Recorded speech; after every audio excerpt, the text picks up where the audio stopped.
कि अब आगे 5वीं बार बीएसपी के नेतृत्व में सरकार बनेगी तो मेरी पूरी ताकत अब ये उत्तर प्रदेश की जो तस्वीर है उसको बदलने में लगेगी। तो पूरा देश ये कहे, पूरा दुनिया ये कहे शासन हो तो बीएसपी की, बच्चा बच्चा ये कहे कि बहुजन समाज पार्टी की मुखिया ने तो उत्तर प्रदेश की तस्वीर बदल दिया है, तो मेरी पूरी ताकत उत्तर प्रदेश की तस्वीर बदलने में लगेगी।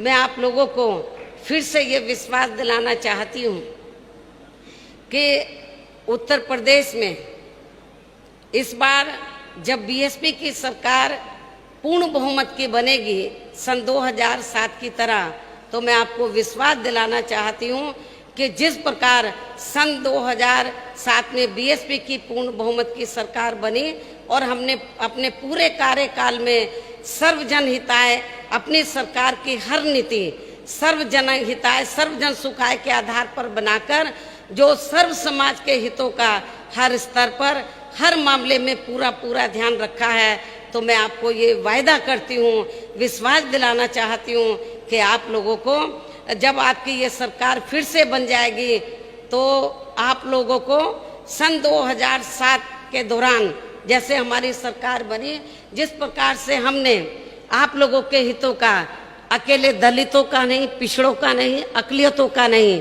बल्कि अपर कास्ट समाज के लोगों का भी, और अपर कास्ट समाज में से खासकर ब्राह्मण समाज के लोगों का भी, क्योंकि उस चुनाव में इनका बढ़ चढ़कर योगदान रहा है।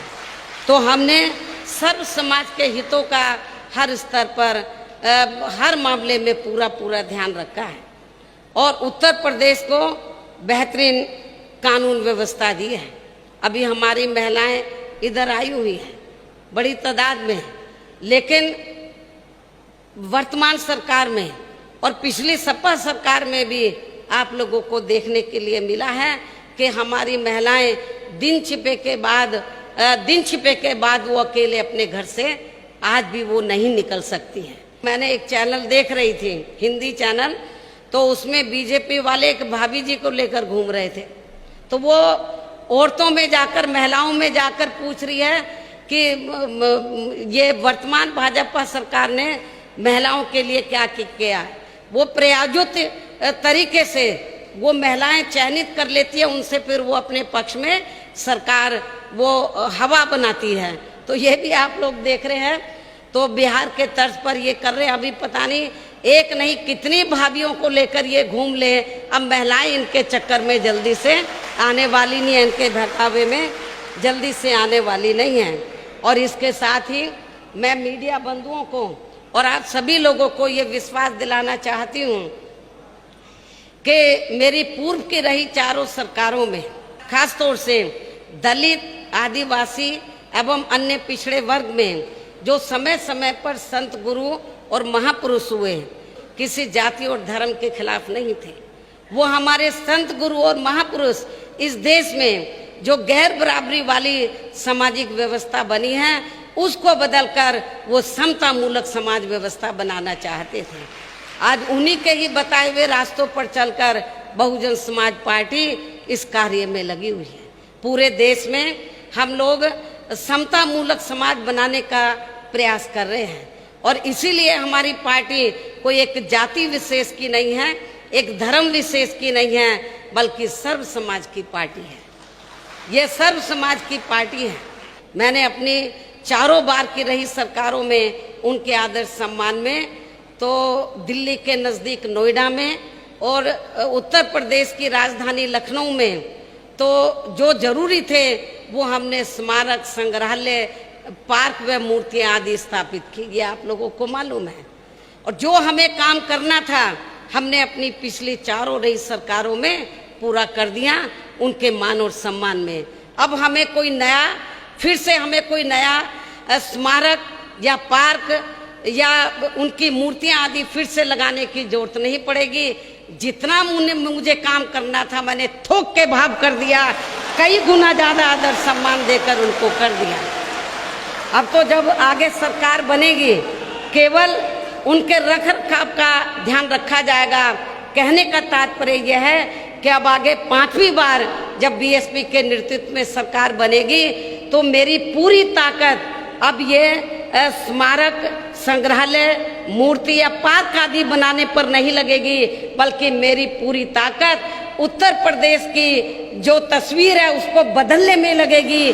तो पूरा देश ये कहे, पूरा दुनिया ये कहे कि शासन हो तो बीएसपी की तरह शासन होना चाहिए।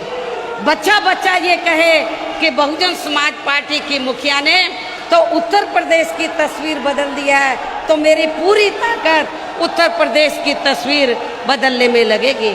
लेकिन यहाँ मैं सभी धर्मों के लोगों को ये भी विश्वास दिलाना चाहती हूँ, यदि कुछ धर्म के लोग ये चाहते हैं कि उनके भी संतों गुरुओं को आदर सम्मान मिले, तो उनको भी मैं विश्वास दिलाना चाहती हूँ। तो उनकी धार्मिक भावनाओं का खास तौर से हम लोग सम्मान करते हुए उनको भी पूरा पूरा आदर सम्मान दिया जाएगा, ये भी मैं उनको विश्वास दिलाना चाहती हूँ। अब मैं अंत में आप लोगों का और ज़्यादा समय न लेते हुए खास तौर से जो हमारे संत गुरु और महापुरुष हुए हैं, जिन्होंने अपनी पूरी जिंदगी इस देश में जो गैर बराबरी वाली सामाजिक व्यवस्था को बदलकर समता मूलक समाज व्यवस्था बनाने के लिए उन्होंने लगा दी, अब वो हमारे बीच में नहीं रहे हैं। उनको मैं नमन करते हुए अब आप लोगों से रजा लेती हूँ। जय भीम, जय भारत। जिन महापुरुषों ने दी है कुर्बानियाँ, अर्पित उनको श्रद्धा सुमन कीजिए। असल में आपको आजादी दी भीम ने, भीम का पूरा बहुजन मिशन कीजिए। फिर बनेगा ये भारत चमन साथियों, इसकी रहबर है माँ